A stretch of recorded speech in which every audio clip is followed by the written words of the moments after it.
အိုးဖျားတခင်ဒါအမှန်တကယ်ပဲနင်းဘရင်မစနှုတ်ခွင့်ပဲချင်းချီချင်းကီကအမှန်တကယ်ပဲနင်းဘရင်မရဲ့သဘောကျနှစ်သက်မှုကိုရရှိခဲ့တာလားဒါတကယ်ကိုကံကောင်းလုံးတာပဲဆက်ဆက်စိတ်ရေခဲတဲ့တဘာဝပါရမီထားမှဟုတ်လားကောင်းကင်ဘုံကငါတို့ Blue Star Booster ကလူသားတွေကိုကောင်းချီးပေးလိုက်တာပဲ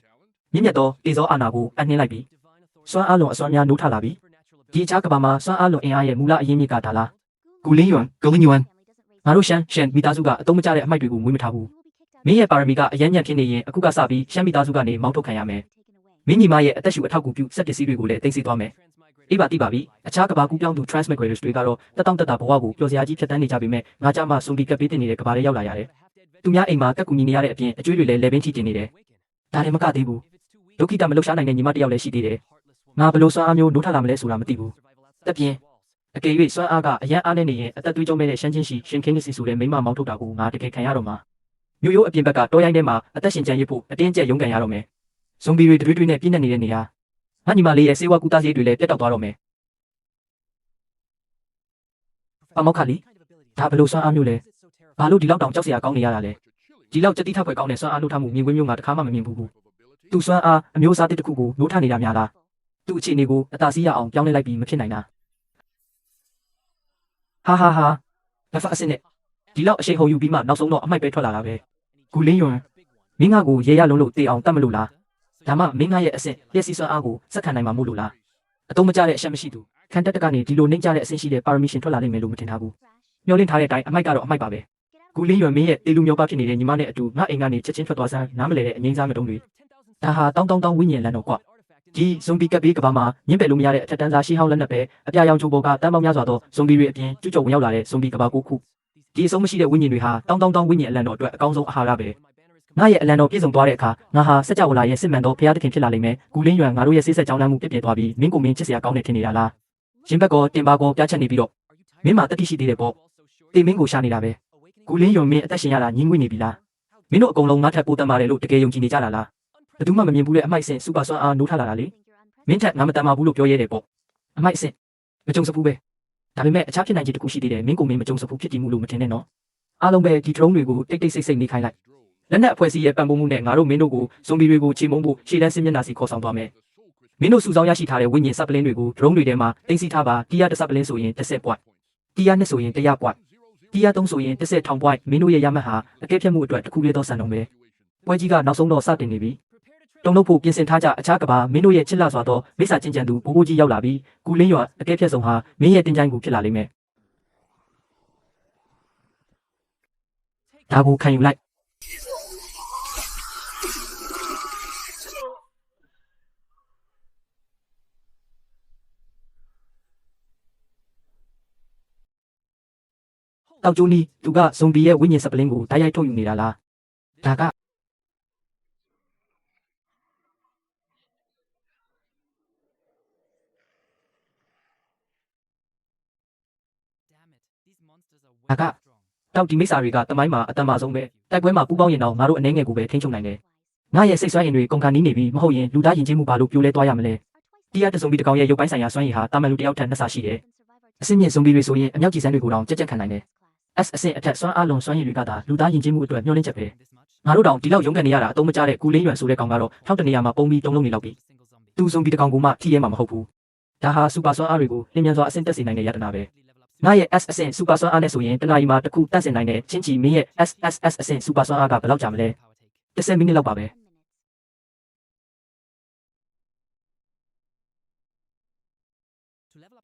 စူပါစွမ်းအားအဆင့်တက်ဖို့အတွက်အဆင့်2ဝိညာဉ်စပလင်း10ခုနဲ့အဆင့်မြင့်ဝိညာဉ်စပလင်းတစ်ခုကိုတန့်စင်ဖို့လိုအပ်တယ်ဒါဆိုရင်ချင်းချီမင်း2နာရီအတွင်းတီးရ2စွမ်းအားစီရောက်နိုင်တာပေါ့ကွက်တီပဲပထမဆုံးတီးရ2စွန်ဘီတကောင်ကိုဘယ်လိုအမဲလိုက်ရမလဲဆိုတာစဉ်းစားကြရအောင်ငါတို့2ယောက်လုံးတီးရ2ယောက်ပြီးရင်တီးရ3စွန်ဘီတွေကိုအမဲလိုက်မယ်ငါတို့2ယောက်လုံးတီးရ3ယောက်သွားရင်တော့အကဲဖြတ်မှတ်တွေရဖို့တီးရ3စွန်ဘီတွေကိုပဲတီးတက်အမဲလိုက်လို့ရပြီး FF အဆင့်အမိုက်ကူလင်းရွံတယောက်ဝိညာဉ်စပလင်းတစ်ခုတန့်စင်ဖို့ဘယ်လောက်ကြာမလဲမသိဘူး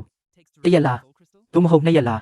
သူ့ကိုဂယူးဆိုင်မနေနဲ့ဒီနေ့ကစပြီးသူဟာငါတို့နဲ့ကွဲပြားတဲ့ကဘာမှာရှင်တန်ရတော့မှာတိုက်ပွဲအကဲဖြတ်မှုက3ရက်ပဲကြာမယ်ငါတို့မြင်မြင်လို့ရမယ်ဝိညာဉ်စပလင်းတွေကအနက်နဲ့အနီမဟုတ်ဘူးလားဘာလို့ကြည်နေနေတာလဲ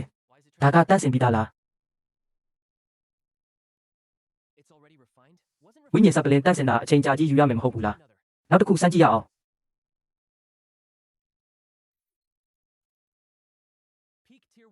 တီးရတဲ့အထုပ်ထိပ် နောက်ထပ်တရားနဲ့ဝိညာဉ်စပလင်းတစ်ခုရရင်ငါအဆင့်တက်နိုင်ပြီးစက္ကန့်ပိုင်းတွင်ဝိညာဉ်စပလင်းကိုတတ်ဆင်နိုင်တာလားဒါဆိုရင်ငါအတွက်အတားအဆီးဆိုတာမရှိတော့ဘူးပေါ့ဝိညာဉ်စပလင်းလုံလောက်စွာရှိနေတဲ့၍ငါအကန့်အသတ်မရှိအဆင့်တက်နိုင်တယ်ကရိယာတွေကိုအသုံးပြုတာဟာတရားနဲ့ဇွန်ဘီရဲ့သင်္ကေတပဲဝတ်တီပဲမင်းတို့အားလုံးဟာငါရဲ့တောင်းဝိညာဉ်အလံတော်အတွက်အာဟာရဖြစ်လာလိမ့်မယ်ပြေးကြတော့ဒီဇွန်ဘီတွေယူသွတ်သွားကြပြီပြီးသွားပြီငါရဲ့စိတ်ဆွမ်းအင်တွေကုန်ခါနီးနေပြီငါရဲ့ဆွမ်းရည်ကိုသုံးလို့မရတော့ဘူးဒါဟာတေချောင်းကျန်တာပဲနီးပြပြောခဲ့တာကြာလာပြီညဘက်မှာဇွန်ဘီတွေရဲ့ရုပ်ပိုင်းဆိုင်ရာဆွမ်းရည်ဟာတိတိတတ်တာတိုးတက်လာတယ်ဒီလူနှစ်ယောက်အပြင်မှာလှည့်လည်သွားလာရဲတယ်ပေါ့ကူလင်းယွမ်တေဗီလားမသိဘူးသူတေတာရှင်နာငါတို့နဲ့မဆိုင်ဘူးမြင်မြင်လုံးမင်းရဲ့စွမ်းအားကိုတိုးတက်ဖို့အဲ့ဒီဝိညာဉ်စပလင်းတွေကိုတန့်စင်လိုက်ဝိုင်းတွေရဖို့အတွက်ပိုနေတဲ့ဝိညာဉ်စပလင်းတွေကို drone တွေစီလွှဲပေးလိုက်တင်နန်းသားရှန်ချင်းချီကတရားတဝိညာဉ်စပလင်း88ခုတင်သွင်းပါတယ်စုစုပေါင်းရမှတ်980 point တရက်အတွင်း980 point ရတာဒီရမှတ်နဲ့ဆိုရင်ငါပထမနေရာကိုလွယ်လွယ်ကူကူရနိုင်ပါတယ်ဒီညဒီစပလင်းတွေကိုတန့်စင်ပြီးရင်ငါတရားနှစ်စွမ်းရည်စီဖောက်ထွက်နိုင်လိမ့်မယ်ပြီးရင်တရားနှစ်စုံဒီတွေကိုအမဲလိုက်ဖို့ထွက်မယ်ငါရဲ့ point တွေကဒီထက်မကမြင့်တက်လာလိမ့်မယ်ကူလင်းယွန်ဒါဟာမင်းနဲ့ငါကြားကကွာခြားချက်ပဲမင်းတို့အသုံးမကျတဲ့အမိုက်ကိုငါလုံးဝလက်ထပ်မှာမဟုတ်ဘူး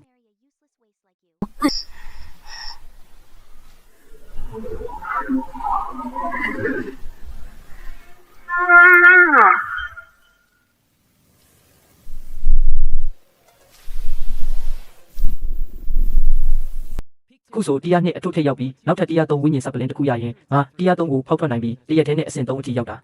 ခုချိန်မှာငါ့ကိုဘသူကအသုံးမကျဘူးလို့ပြောရသေးတယ်နှမျောစရာကောင်းလိုက်တာပူနေတဲ့ဝိညာဉ်စပလင်းတွေကိုအကဲဖြတ်မှတ်တွေရဖို့အနိုင်ရမှာမဟုတ်ရင်အဲ့ဓာတွေကိုတင်ထားတာကညီမလေးရှိရွက်ကိုအချိန်နဲ့ပိုဆွဲထားပေးနိုင်မှာတင်နန်းသားကူလင်းယွမ်ကတရားတဝိညာဉ်စပလင်း350တရားနဲ့ဝိညာဉ်စပလင်း43ခုတင်သွင်းပါတယ်စုစုပေါင်းရမှတ်9800 point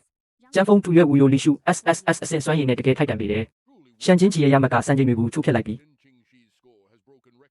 းတူနဲ့ပူပေါင်းခဲ့တာဒါကိုသူ့တယောက်တည်းရဲ့အောင်မြင်မှုလို့မှတ်ယူလို့မရဘူးဘသူရမှတ်ဘလို့ဖြစ်မလို့ပါဘူးဇွန်ဘီကပ်ဘေးမှာပူပေါင်းဆောင်ရွက်မှုကပိုအရေးကြီးတယ်ငါတို့အဖွဲ့ကချင်းချီကိုအပြည့်အဝထောက်ခံတယ်ငါတို့လက်နက်အဖွဲ့အစည်းကလည်းခေါင်းဆောင်ကြီးရဲ့ကိုအပြည့်အဝထောက်ခံဖို့ဆန္ဒရှိပါတယ်ဒုက္ခပါပဲငါကရှိတမ်းမှာတေးလူမျိုးပါတိုက်ခိုက်နေရပြီးမင်းတို့ကနောက်ကနေအမျက်ထုတ်နေကြတာပေါ့သွားစမ်းပါဒရိုက်တာဝူဒါဟာမင်းတို့ကစစ်ဆက်ကြောင်းလမ်းမှုကနေတဆင့်ရှမ်မီသားစုနဲ့မဟာမိတ်ဖွဲ့ချင်တဲ့သဘောလားပေမဲ့ရှန်ချင်းချီမှာငယ်စစ်ဆက်ရှိတယ်လို့ငါကြားမိပါတယ်ဟာဇွန်ဘီကပ်ဘေးမှာစွမ်းအားကသာအချုပ်ချပဲအဲ့ဒီ FFF အဆင့်အမိုက်ကဝူမိသားစုနဲ့ရှမ်မီသားစုရဲ့ကြီးမြတ်တဲ့မဟာမိတ်ဖွဲ့မှုကိုဟန်တားနိုင်မှာမဟုတ်ဘူးကျန်းဖုံးထူရွက်ဘာတွေဖြစ်ခဲ့တာလဲဒါဘယ်လိုလုပ်ဖြစ်နိုင်မှာလဲဒရိုက်တာဝူဒီ FFF အဆင့်ပေါ်မင်းရဲ့အမြင်ကပါလဲ drone တွေကိုမင်းတို့မိသားစုကထုတ်လုပ်တာလေကူလင်းယွမ်ကလိမ့်လိမ့်နိုင်မှာမဟုတ်ပါဘူးဟုတ်တယ်မလားမူချမ်းအဆက်ကွဲတာကြည့်ရတာကျင်းနေစရာပဲကူလင်းယွမ်ဟုတ်လားအဲ့ဒီကလေးကသဘောကျစရာပဲတနေ့နေ့တော့သူ့ကိုအရက်ဝေတိုက်ရမယ်ဦးလေးငါအခုအားနေပါတယ်ပြောစရာရှိရင်ပြောပါရှောင်းဖားကူလင်းယွမ်မှာဝိညာဉ်စပလင်းတွေကိုမြန်မြန်ရနိုင်တဲ့နည်းလက်ရှိတယ်မင်းရဲ့ဒီ drone ထဲမှာငါအထက်တန်းစားစွမ်းအားရှင်ရဲ့တွေးထဲမှာစာချုပ်စူပါစွမ်းအားစပလင်းတစ်ခုကိုကြိုတင်ဖုံးကွယ်ထားတယ်ကူလင်းယွမ်ကိုရှာပါပြီးရင်အထက်တန်းစားစွမ်းအားရှင်ရဲ့တွေးကိုဖိတ်ဆင်ပြီးအစစ်မြင့်စုံဒီတွေကိုဆွဲဆောင်တာသူ့ကိုအမဲလိုက်ခိုင်းပါသူ့ကိုကြေးကြုံစာချုပ်ချုပ်ဆိုဖို့အတင်းကျပ်လုပ်ပြီးရင် drone တွေကတိုက်ခိုက်ရေးနည်းလမ်းတွေကိုတုံးပြီးအစစ်မြင့်စုံဒီတွေကိုချင်းမုန်းကသူ့ကိုခေါ်ပြီးထွက်ပြေးပါကူလင်းယွမ်ကိုကြေးကြုံဖြစ်အောင်လုပ်ရမယ်အစီအစဉ်ကောင်းပဲဒါပေမဲ့သူက FFF အဆင့်အမိုက်ပဲလေသူ့အတွက်နဲ့စူပါစွမ်းအားစပလင်းကိုဖြုံးကြည့်ရတာတန်ရဲ့လားစကားတွေအများကြီးမပြောနဲ့ငါပြောတယ်လို့လုပ်ပါစူပါစွမ်းအားစာချုပ်မှာကြားခံမရှိဘူးသူကိုယ်တိုင်သဘောတူမှသာစာချုပ်ချုပ်ဆိုနိုင်တာမှတ်ထားပါမင်းစာချုပ်ကိုမပြမီသူပြင်းထန်စွာတန်ရာရပြီးမျောလင်းချက်ကင်းမဲ့နေတဲ့အချိန်ထိစောင့်ရမယ်ကောင်းပြီငါအခုပဲသူ့ကိုသွားရှာလိုက်မယ်တရား3ဇွန်ဘီတွေဘယ်ရောက်ကုန်တာလဲတနေ့လုံးရှာနေတာတူတော်မတွေ့ဘူးဟုတ်တယ်တရားနှစ်ကိုအစစ်တက်ပြီးတဲ့နောက်ဝိညာဉ်တွေကိုထိန်းချုပ်နိုင်တဲ့စွမ်းရည်ရလာတာပဲစမ်းကြည့်ရအောင်ငါရဲ့လက်ရှိစွမ်းအားနဲ့ဆိုရင်10မိနစ်အတွင်းအကန့်အသတ်မရှိထိန်းချုပ်နိုင်တယ်အခြားသူတွေကတော့ဖြည်းဖြည်းချင်းပျောက်ကွယ်သွားလိမ့်မယ်ဒါဆိုရင်ငါအတန်မာဆုံးပမာဏကိုပဲသိမ်းထားမယ်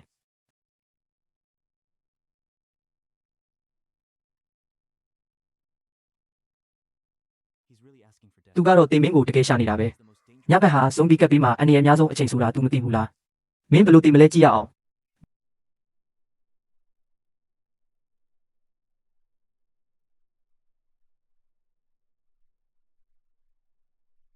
ငါအထဲမှာပါမသွားရအောင်ပို့ပြီးပုံနေရမယ်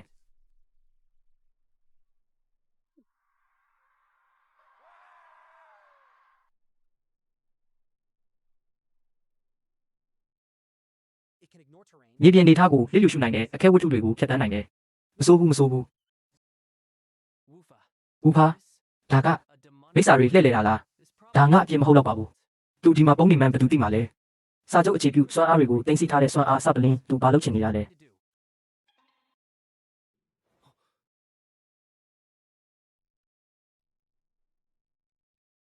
တီယာ3ကြောက်စရာငတ်မှုသူတီယာ4ဘလူးကြီးအစစ်မြင့်စုံပြီးတွေဒီလောက်တောင်များတာမြေပြင်ပေါ်ကအရာကြောင့်သူတို့အကုန်ဆွဲဆောင်ခံလိုက်ရတာဟူကငါ့ကိုတေးအောင်လုပ်ချင်နေတာပဲအဲ့ဒီကောက်စီစီကောင်သူတေးတဲ့နေ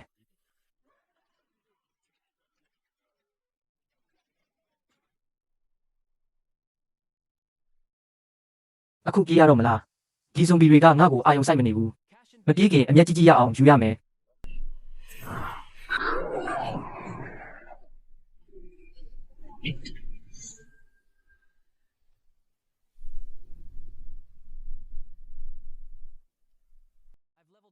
ငါတီးယာ3ကိုအစစ်တက်သွားပြီးတီးယာ3ဝိညာဉ်စပလင်းနည်းနည်းထပ်စုပြီးမှထွက်သွားမယ်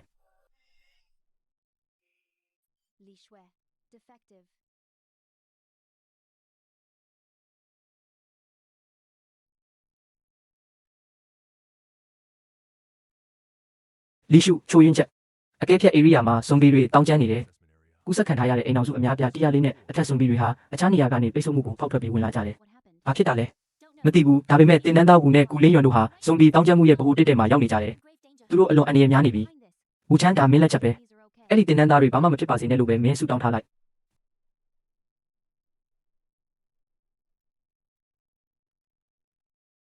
တီးယာ3ဇွန်ဘီတွေရုတ်တရက်ပွားများလာတယ်လို့ပဲဒီဝိညာဉ်စပလင်းကိုတန့်စင်ပြီးတာနဲ့ငါတီးယာ3ကိုဖောက်ထွက်နိုင်ပြီ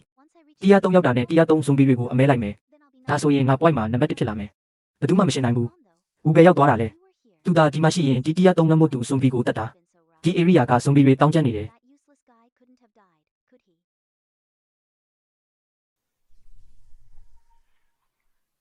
Alert! Alert!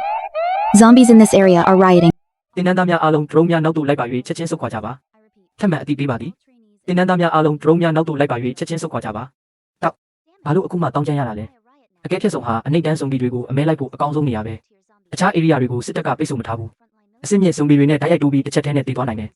ထားလိုက်တော့ဘေးကကြီးကပထမပဲပြန်တဲ့လမ်းမှာဒီဝိညာဉ်စပလင်းအနက်ကိုတန့်စင်လိုက်မယ်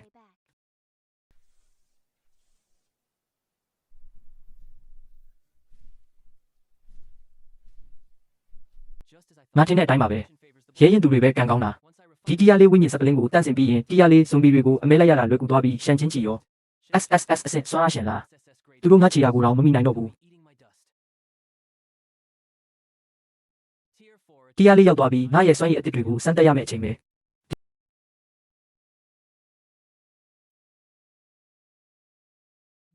ဒီဝိညာဉ်ပဋိစိတ်ကစိတ်ဆွမ်းအားကိုပြန်လည်ဖြစ်တင်ပေးပြီးဝိညာဉ်ကိုအာဟာရဖြစ်စေတယ်ဒီလိုဆိုရင်ငါရဲ့ခန္ဓာရည်ကအမြင့်ဆုံးရောက်သွားပြီတီအိုရီအရဝိညာဉ်ပဋိစိတ်ရှိနေတဲ့၍ငါမနာနဲ့တိုက်ခိုက်နိုင်တယ်နောက်တစ်ခုကအမဲလိုက်ရမယ့်အချိန်ပဲ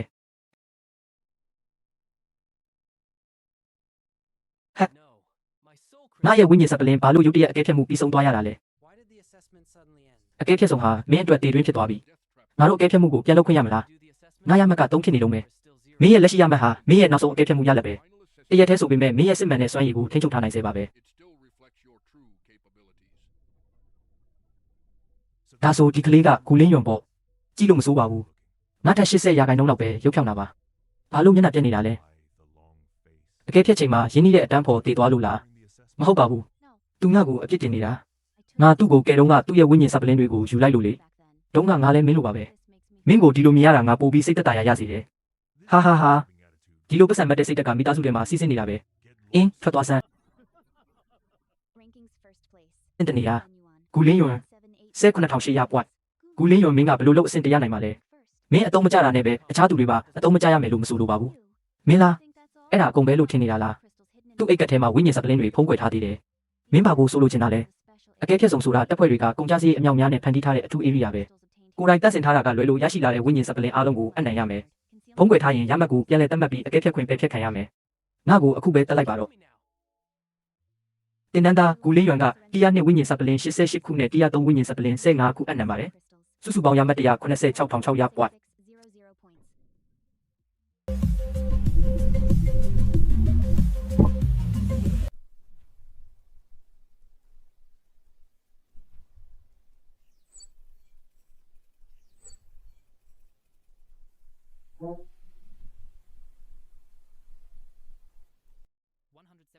2000နဲ့ရှန်ချင်းကြီးရဲ့ SSS အဆင့်ပါရမီကသူ့ရမဲ့ရဲ့အစိတ်ပိုင်းလောက်တောင်မရှိဘူးဒါဘယ်လိုလုပ်ဖြစ်နိုင်မှာလဲသူတရားသုံးဇွန်ဘီဘယ်လောက်တောင်တက်ခဲ့တာလဲကဘာကြီးယူတွတ်သွားပြ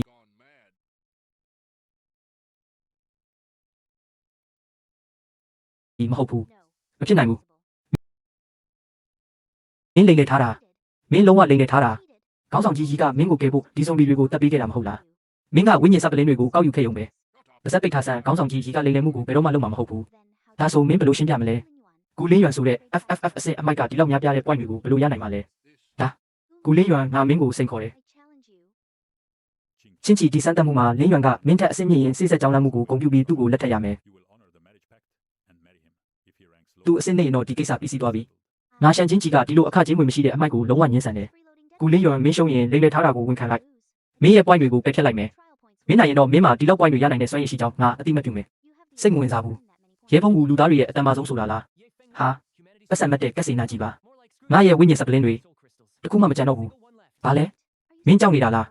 ဒါမှမဟုတ်လိမ်လေထားတယ်ဆိုတာမှန်နေလို့လားကွက်တီပဲသူစိန်ခေါ်မှုကိုတော့မလက်ခံရရင်လိမ်လေထားတာတက်တည်ပြနေတာပဲ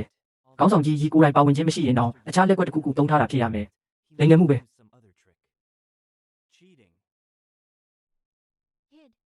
ကလေးတောင်ငါရဲ့ဂုဏ်တိတ်ခါနဲ့ဆိုင်တယ်မင်းဒီစိန်ခေါ်မှုကိုနိုင်အောင်တိုက်ရမယ်ငါမင်းကိုအခွင့်အရေးပေးမယ်မင်းယုံကြည်စိတ်ချစွာနိုင်ရင်မင်းညီမရဲ့အနာဂတ်စေကူတာစေအားလုံးကိုငါတာဝန်ယူမယ်တကယ်လားမင်းအတွက်အကျိုးအမြတ်မရှိရင်လက်ချောင်းလေးတောင်လုံးမှာမဟုတ်ဘူးမဟုတ်လားသဘောထားကတော့မင်းကအဲ့ဒီဖုန်းမှုဆိုတဲ့မိန်းကလေးတိုင်းပဲမင်းတို့နှစ်ယောက်ဆွေမျိုးတော်တာလား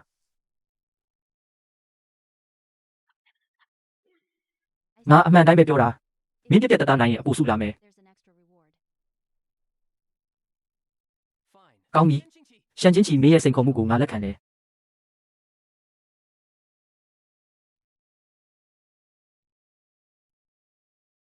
ရေခဲစပလင်းမုန်တိုင်းစတင်လိုက်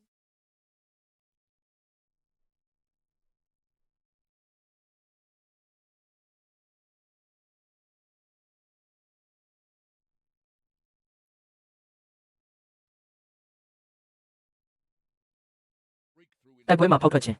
တရက်အတွင်းအဆင့်3အထိရောက်တာဒါဟာ SSS အဆင့် permission ရဲ့စံချိန်ပဲသူမနေ့ကမှနိုးထားခဲ့တာလေဒီနေ့တော့အဆင့်3ကိုရောက်နေပြီကူလင်းရွမ်ကဘယ်လိုလုပ်ရှင်တိုက်နိုင်မှာလဲသူ့ရဲ့လက်ရှိစွမ်းအားကအဆင့်3ထက်မမြင့်နိုင်ဘူးမဟုတ်လားဒါကိုမထင်ထားဘူးမဟုတ်လားကူလင်းရွမ်ငါပြန်လာတဲ့လမ်းတစ်လျှောက်လုံးအဆင့်3ဝိညာဉ်စပလင်းတွေကိုတန့်စင်လာတာငါရဲ့လက်ရှိစွမ်းအားကအဆင့်4ဘီလူကြီးတွေကိုအမဲလိုက်နိုင်တယ်မင်းပါကိုပဲအားကိုးထားပါစေငါ့ကိုအနိုင်ယူနိုင်မှာမဟုတ်ဘူးမျောလင့်ထားတဲ့အတိုင်းမိမတွေအားလုံးကအတူတူပါပဲလက်ကွက်တွေအများကြီးနဲ့ဒါပေမဲ့ငါအဆင့်4ကိုရောက်တာကြာလာပြီပါ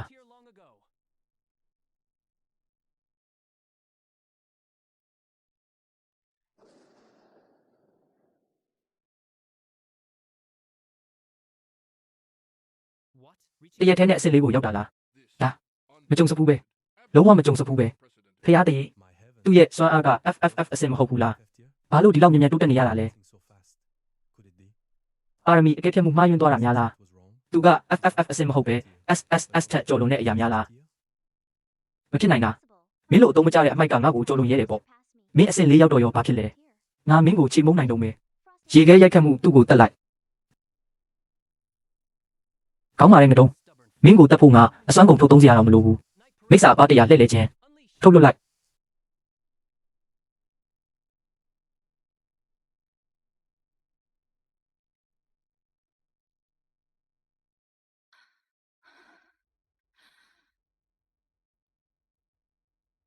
မင်းဖေရဲ့မျက်နှာကိုထောက်ပြီးငါမင်းအသက်ကိုချမ်းသာပေးမယ်ငါနဲ့ရှိရွက်ကိုနောက်တစ်ချိန်ဆုတ်ချုပ်ဖို့ရဲရင်မင်းတည်ပြီငါရှုံးသွားပြီငါဘယ်လိုလှုပ်ရှုံးရတာလဲငါကအမိုက်တယောက်ကိုဘယ်လိုလှုပ်ရှုံးရတာလဲ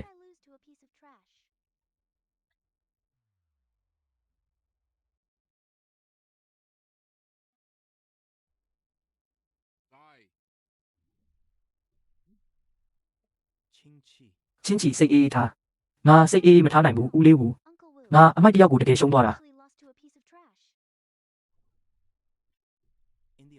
ဇွန်ဘီကပ်ပြီးမှတန်မာတဲ့ပါရမီကအရေးကြီးပေမဲ့အရင်မြစ်တွေကလည်းလိုအပ်ပါတယ်အခုသူမင်းထက်တန်မာနေရင်ရောဘာဖြစ်လဲ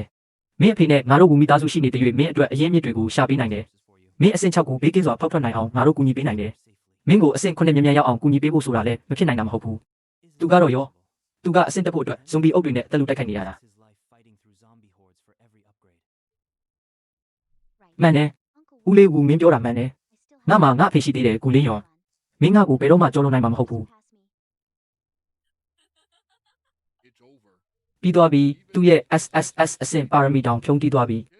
အန်ချင်းချီကတိုက်ခိုက်လို့စိတ်ပျောက်ဆုံးသွားပြီဒရိုက်တာဝူမင်းဟာအဆင့်9အထက်တန်းစားစွမ်းအားရှင်ဖြစ်ပေမဲ့ကျောင်းသားတွေရဲ့ကိုရေးကိုတာကိစ္စတွေမှာဝင်မစွက်ပါနဲ့ကောင်းပြီငါကျောင်းသားကိစ္စတွေမှာဝင်မစွက်တော့ဘူးဒါပေမဲ့အခုဝူမီသားစုနဲ့ဆိုင်တဲ့မိသားစုကိစ္စရှိတယ်ကူလင်းရွာငါမေးခွန်းတွေကိုအခုပဲဖြေပါစကားတခွန်းလိန်တာနဲ့မင်းအောင်တရားလိမ့်မယ်အကဲဖြတ်ဆုံးမှာဝူချမ်းကိုမင်းတွေ့ခဲ့သလားတွေ့ခဲ့တယ်ဝူချမ်းအခုဘလို့နေလဲတေဘီမင်းသူ့ကိုတတ်လိုက်တာလားသူကငါ့ကိုတတ်ဖို့အစစ်မြင့်စွာရှင်တွေကိုတုံးပြီးဇွန်ဘီတွေကိုဆွဲဆောင်ကတောင်းကြအောင်လုပ်ခဲ့တာငါသူ့ကိုမတတ်တင်ဘူးလား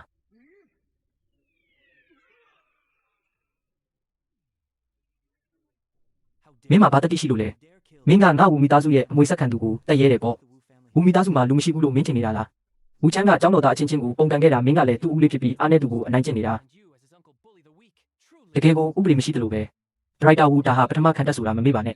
ဒါဝူမီသားစုမဟုတ်ဘူးဒါပေမဲ့သူကငါ့ဝူမီသားစုကလူကိုတတ်ခဲ့တာဒီကလေးမှာကြီးမားတဲ့လှုပ်ဝက်ချက်ရှိနေတာသိကြတယ်ငါတို့သူ့ကိုလွတ်မပေးနိုင်ဘူးပထမခံတက်မှာမဟုတ်ဘူးလားကောင်းပြီဒါဆိုရင်ငါအခြားနည်းလမ်းသုံးမယ်ချင်းချီစာချုပ်ကြားခံအဖြစ်မင်းကိုမင်းအသုံးခံလိုက်စာချုပ်ဟုတ်လားကူလင်းရွံနဲ့ရှန်ချင်းချီတို့ကြားကဆိတ်ဆက်ကြောင်းလမ်းမှုစာချုပ်ကိုကူလင်းရွံကရှန်ချင်းချီရဲ့ကြေးကြုံအဖြစ်ရှန်မီသားစုတဲ့ဝင်ရောက်ရမယ်လို့ပြောင်းလဲလိုက်တယ်ဒီကနေ့ကစပြီးသူဤစိတ်ဆွမ်းအားကိုရှန်ချင်းချီတို့တစ်ဖက်သက်မျှဝေရမည်ဖြစ်ပြီးရှန်ချင်းချီအပေါ်မြည်တိကျူးလွန်မှုကိုများမပြုလုပ်ရကောင်းကင်နဲ့မြေကြီးကတက်တည်ပြု၍စီးမြင့်များဖြစ်ချီနှောင်လိုက်ပြီးဝူချမ်းဝါဆရာကြီးထမ်းကြည့်ပါဦးဒီလောက်တန့်စင်တဲ့ဝိညာဉ်စပလင်းမျိုးငါတခါမှမမြင်ဘူးအညစ်အကြေးနည်းနည်းမှမရှိဘူးမညစ်နွမ်းနဲ့စွမ်းရင်အဖွဲ့အစည်းတစ်ခုလိုပဲ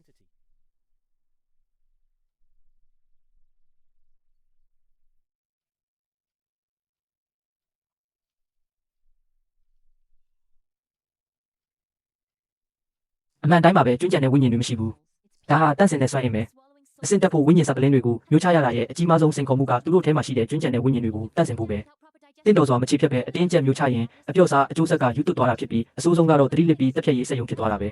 အဲ့ဒါကြောင့်စွမ်းအားနိုးထမလာသေးတဲ့တာမန်လူတွေဟာတိုးတက်ဖို့အတွက်ဝိညာဉ်စပလင်းတွေကိုမအားကိုးနိုင်ကြတာဒါပေမဲ့ဒီလိုတန့်စင်တဲ့ဝိညာဉ်စပလင်းတွေကိုတော့တာမန်လူတွေရဲ့စိတ်စွမ်းအားနဲ့တောင်မျိုးချဆုပ်ယူနိုင်တယ်။ theory အရဒီလိုဝိညာဉ်စပလင်းတွေလုံလောက်စွာရှိနေတဲ့၍တာမန်လူဖြစ်စေစွမ်းအားရှင်ဖြစ်စေအဆင့်3ညကနေအဆင့်6ရောက်ဖို့တရက်ပဲကြာနိုင်တယ်။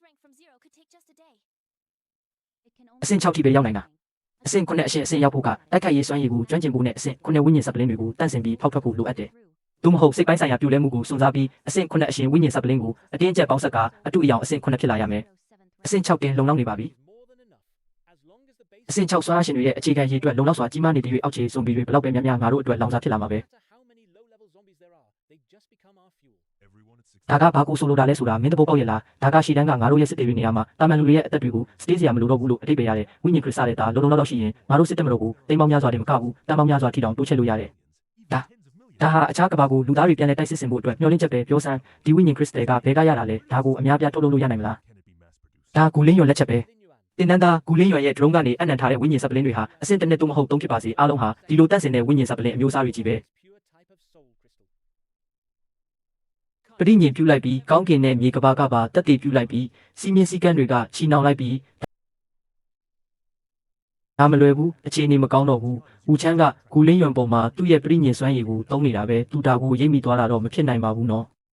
ငါတို့ပေါ့ဆသွားခဲ့တယ်ဦးချမ်းတနေ့ငါမင်းကိုတတ်မယ်ချင်းစီမင်းအခုမြင်ပြီးမလားအခုငါကမင်းထက်ပိုတမနေရင်တော့မှရောငါကမင်းရဲ့ကြေးကြုံပဲလုံနေရတော့မယ်မဟုတ်လား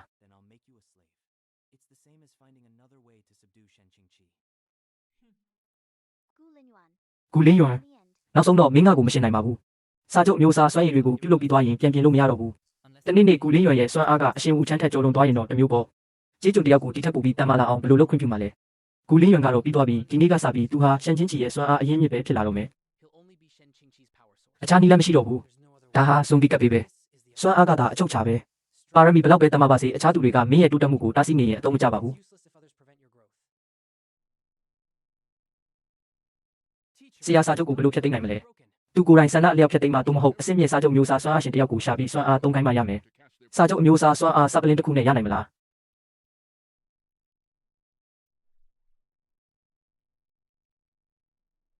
စိတ်တစမဆန်ပါနဲ့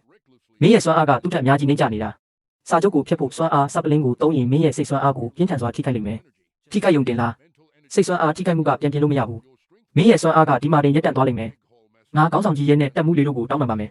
သူတို့ဖြည့်ရှင်းနဲ့ရှာပေးနိုင်မှာပါအခြားသူတွေပြန်မကောင်းအောင်မလုပ်နိုင်ပေမဲ့ငါလုပ်နိုင်တယ်ဝိညာဉ်ပတိစေတွေပိုကုန်ယုံပဲငါတတ်နိုင်ပါတယ်လောက်ကြတာပေါ့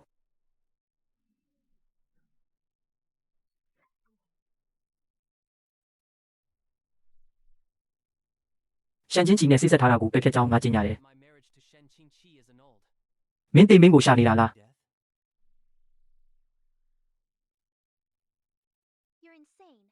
မင်းယူနေပြီငါကူလင်းရွံကငါမိမကိုကွာရှင်းတယ်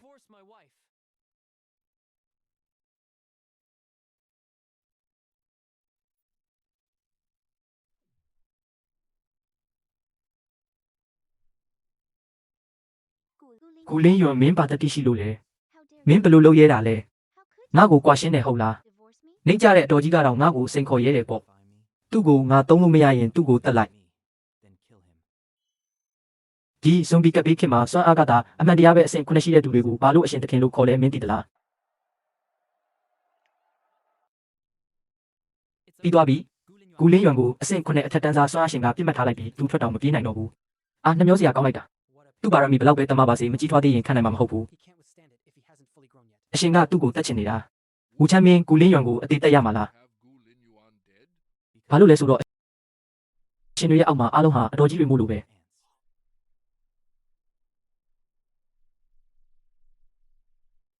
ဒီဇွန်ဘီကပ်ဘေးခင်မှာစွမ်းအားကသာအမှန်တရားပဲအဆင့်9ရှိတဲ့သူတွေကိုဘာလို့ဘယင်လို့ခေါ်လဲမင်းသိသလားဘာလို့လဲဆိုတော့ဘယင်တွေရဲ့အောက်မှာအားလုံးဟာအတော်ကြီးတွေမို့လို့ပဲ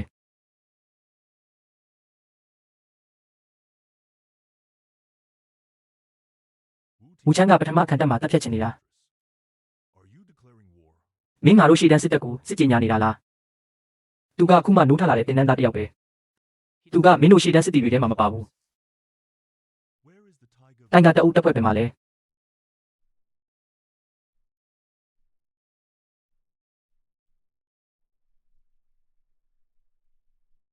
အခုချက်ချင်းစထွက်တဲ့ကူလင်းယွန်ဟာတိုင်ကတက်အုပ်တက်ဖွဲ့တဲ့အဖွဲ့ကောင်းဆောင်ဖြစ်ဝင်ရောက်တယ်ပြောစမ်းရဲဘော်တွေကိုအနိုင်ကျင့်တဲ့သူတွေကိုငါတို့ဘယ်လိုစီရင်ရမလဲတက်အားတဲ့သူတွေကိုအနိုင်ကျင့်တဲ့သူတွေအပြာရောင်ကျိုးပြန်လဲစမ်းတည်ရေးကိုဟန်တားတဲ့သူတွေအထက်တန်းစားစွမ်းအားရှင်အားလုံးဟာတိုင်ကကနေထွက်ပေါ်လာတာဒါအဲ့ဒီတိုင်ကတက်အုပ်တက်ဖွဲ့လားဟုတ်တယ်ဒါတိုင်ကတက်အုပ်တက်ဖွဲ့ပဲတိုင်ကတက်အုပ်တက်ဖွဲ့ကမျောလင်းချက်စီတွေးဆုံးတဲ့လမ်းကိုဖောက်လုပ်ခဲ့တာအဖွဲ့ကောင်းဆောင်ဖြစ်နေချက်ချင်းစတင်လာတာသူကတော့အပြာရောင်ကျိုးရဲ့အထက်တန်းစားစွမ်းအားရှင်ဖြစ်လာဖို့ကံပါလာတာသိကြတယ်အင်းအဖွဲ့ကောင်းဆောင်ယာတုကလာစားကောင်းရဲ့လားငါတို့အဖွဲ့ကောင်းဆောင်ဝိညာဉ်စပလင်းကိုအနံဖို့လိုသလား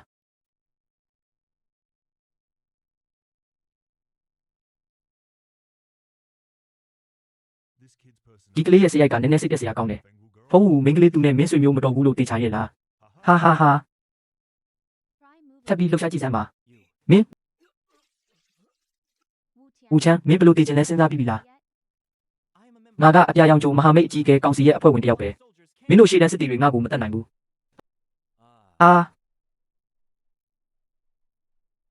ရဲဖုံးဦးမင်းပြည်တွင်းစစ်စတင်ဖို့ကြိုးစားနေတာလားပြည်တွင်းစစ်မနာခံတဲ့သူမှန်သမျှအကုန်လုံးကိုငါတတ်ပြစ်မယ်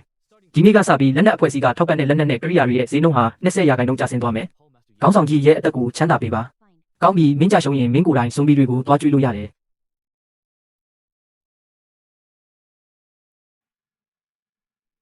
ဟာဟာဟာ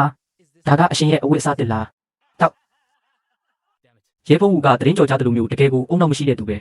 သူမကပုံရိပ်ကြီးတစ်ခုလုံးကိုလုံးဝလစ်လျူရှုထားတာတရွက်စိတ်အုပ်ကငါ့ကိုရင်မောရဲတယ်ပေါ့ဒီအကျွေးကိုငါမှတ်ထားမယ်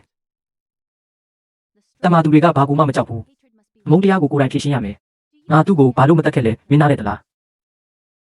ဘာလို့လဲဆိုတော့သူကမင်းအတွက်ပတ်စံအများကြီးတက်တာစီခဲ့လို့ပဲမင်းကိုယ်တိုင်လက်စားချေတဲ့အခါတိုးတက်ဖို့ခွန်အားဖြစ်အောင်သူ့ကိုငါအသက်ရှင်ခွင့်ပေးထားတာ